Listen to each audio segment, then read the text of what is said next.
Get your big butt in there. Houston, we have a problem. Hello and welcome back to Cuckoo for Books. My name is Salva and today I'm going to be doing a book review on Cassandra Clare's Queen of Air and Darkness. Me finishing this book comes in very timely because a week from today, or a week from when this video is set to be published, National Bookstore is bringing Cassandra and Holly Black. They are bringing both of them over for a signing, so I'm really excited. So part of the pressure, I was like, you're sitting down and finishing this 800-page puppy right now before we sign, because I don't want to face Cassandra Clare and be like, I'm sorry I didn't have time to finish your book. Queen of Air and Darkness opens directly after the events of the last book. It's them dealing with the cohort, dealing with the Unseelie King, and just trying to settle all this madness. As usual, whenever I do a book review or an unboxing or whatever that has anything to do with a particular theme, I try to fit the theme. I have done this for my Lady Midnight and Lord of Shadows book reviews, but I've always worn black, Shadowhunter black. I'm donning it one last time for the series. It's got me a little emotional, I'm not gonna lie, but I've also got my little Shadowhunter bracelet of runes that I managed to dig up. It's still there from when I was fandom crazy and bought merch like of every book I ever loved. In my favorite books of 2018, I said that no matter what Cassandra Clare was gonna come out with this year, it would probably make my favorites of 2019. This book made me rethink that statement. I have mixed feelings about this book, and I will tell you exactly what they are in this review. Let's start with the most glaringly obvious. This book should have been 2 books. The first part was grossly different from the second part. The first part of this book was basically our Shadowhunters trying to solve their little fairy problem, and then the second part is about them dealing with a cohort, aka the Nazis, aka the MAGAs of the Shadowhunter world. But I do feel as if they were 2 very different stories, and there was no benefit other than the fact that you could say it was a trilogy for both chunks to be in one book. I feel like it would have greatly benefited had it been separated into 2 stories. What I really loved about this trilogy in particular, out of all of Cassandra Clare's trilogies, is the character development and how throughout the books the characters earned our love. They weren't there from the first book like, oh my gosh, I love Emma, I would die for her. First book. It really did develop over the 3 books. During the first book I was like, yeah, sure, Julian's the parent in the family. Stretching, but whatever. By the time this book ended, I was crying. I was like, yes, Julian is their father and you cannot take him away from them. What I also really loved about this series compared to the first series, how the strength of the female characters really came through, not just in terms of them being physically strong, but them being like emotionally and mentally mature. I really loved how we got to see Emma and Christina's friendship shine through in this novel. First series we had Clary and Simon BFF. Second series we had Tessa surrounded by Will and Jem. It's nice to see a female friendship, 2 gals who have their friendship take center stage. Despite them only having 3 books versus, say, the Mortal Instruments, I think the only character I love more from the first 2 series that I love the same amount as these characters would have to be Isabel and Jem. And Magnus, of course, but Magnus I kind of consider as a part of all series, and I loved almost all the characters here in this series. I love all the Blackthorns. The Blackthorns can adopt me and I'd say yes. I want to be in a girl group with Emma and Christina. And while we're on the subject of other characters from other series, I really enjoyed how characters from the first 2 series also played a part, a huge part. Here in this book you had Clary and the gang, and then you had Tessa and Jem popping in every now and then, and I really felt like it was organic. I felt like the story progressed in a way that they actually had to be there, that they weren't just making cameos for cameo's sake. Jem being an ancestor of Emma's, I think, was a great jumping off point to make Emma a Carstairs to begin with. It gave him a lot of reason to be involved in the story. Towards the end of the book, it didn't even seem like a separate entity. It wasn't like that was Clary's series, this is Emma's series. It came together beautifully in a way that I don't know whose series this is. This is just a Shadowhunter book. That is great. I personally really loved it. I can understand people who might not have loved it because maybe it was time for Emma to have the spotlight. While I loved the ending, I can definitely see other people who are like, why are we talking about Magnus and Alec? This is Emma and Julian's story. But we're gonna talk about that in the spoilery section. But yes, I loved how, I'm gonna use a really gross word here. It's one of my least favorite words, but I feel like it describes it perfectly. I love how in this book all the stories from all 3 series sort of congealed and came together. That is a disgusting word, but I love it. Yeah! I would have to say my biggest issue with this book, aside from the fact that I still believe it could have been divided into 2 stories, is the fact that I feel like she retconned a lot of things. Right from the off, when they were like, oh, Jace and Clary aren't affected in fairy as we are. That might not be a retcon. I haven't read the original series in a while, but I'm pretty sure that them having 3 magical necklaces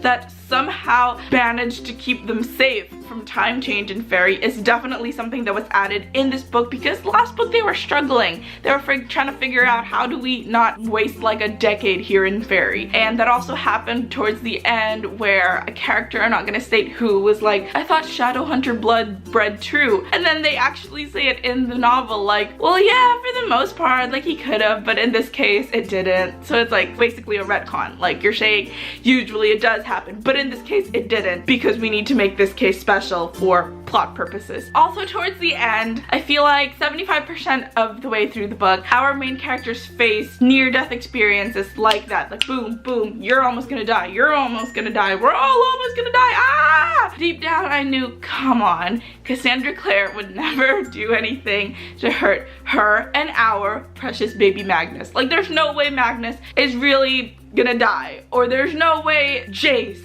is really gonna die. The original cast is pretty much untouchable, and I feel really scared saying this because it might be a huge double dog dare to Cassandra Clare, and she's gonna be like, watch me, I'm gonna kill them off. Had she shocked us with a death early on, would have proven like, oh, she's not messing around, nobody is safe. But here almost you felt like everybody was safe, and she's just doing it to toy with our emotions. And that's all I can talk about without bringing up spoilers. Again, I feel like it's really hard to do book reviews, especially if it's the last book in a series, because it is just rife with spoilers. You can't move 2 feet without blurting out a spoilers. So come on board the spoiler train with me. Choo choo!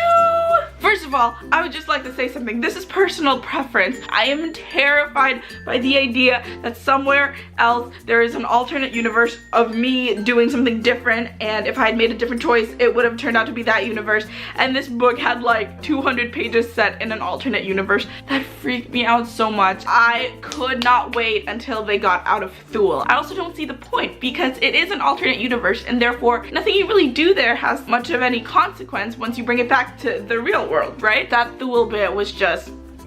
I also wasn't a fan of the plot device of Julian having a spell put on him by Magnus early on in the book to have him remove all emotions for Emma, just because I knew deep down there is no way that the author is gonna let her story end with Julian just not feeling things for Emma. We know the spell is gonna get lifted, so why have it? It's, I think, a way to throw a wrench or a plot twist into the way of, oh, we can't be together, oh, because I don't have any emotions for you anymore, oh. I really didn't feel like it had any merit to it.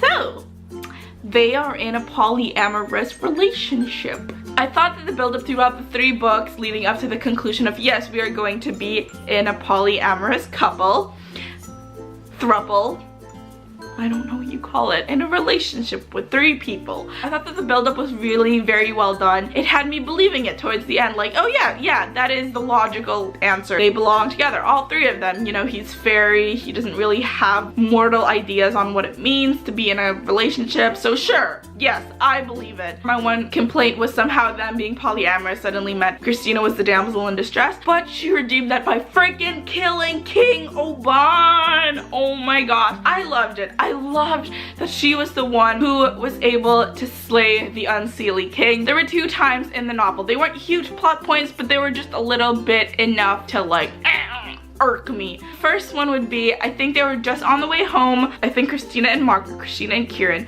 were supposed to investigate the ley lines back in LA, and that was their one task. You had one job, and they abandoned it to help Julian and Emma, which I get it is a very friend thing to do, but I feel like Shadowhunters should have enough discipline in them by this point that no, if someone's in trouble, you stay your course. You were tasked with investigating the ley lines. You don't abort a mission to save your friends. So that felt very out of character for me. And the second thing that happened, this wasn't as much out of character as it was just really convenient storytelling. When Emma was going through the thick bramble of thorns in the Unseelie lands, and she's like, I'm gonna die, I'm gonna get crushed by thorns, I'm thinking about my sword, and the sword appears in her hand. That's a little long bottom-ish for me, it was a little too convenient, particularly because over the course of 11 books, I don't think that's ever happened. Please correct me if I'm wrong. I wouldn't consider myself a Shadowhunter stan, but I would not consider myself a casual fan either. I feel like I'm in that sweet spot in the middle where I have enough love for it, but I'm not like, yes, I know every single thing about it. Let me know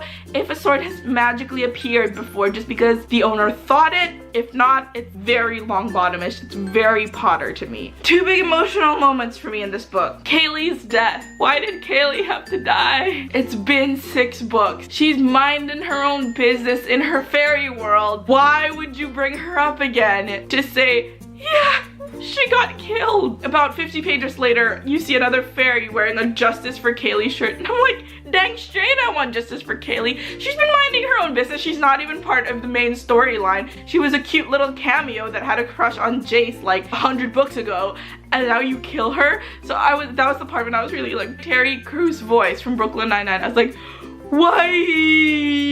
The second emotional part of this novel was obviously finding out that their little rebellion was called Livia's Watch. I honestly had theories before this book started that Livia would come back to life because the front of the book I didn't know was Annabelle Blackthorne, but I thought it was gonna be Livy. When it came to the point where we were like, no, she's dead, she's not coming back, just the fact that they sort of built this rebellion around her and made her the face of their rebellion was really, really touching. I really want to see what happens to Zara. Oh, she is a delicious villain. She is a beautiful villain for the YA world.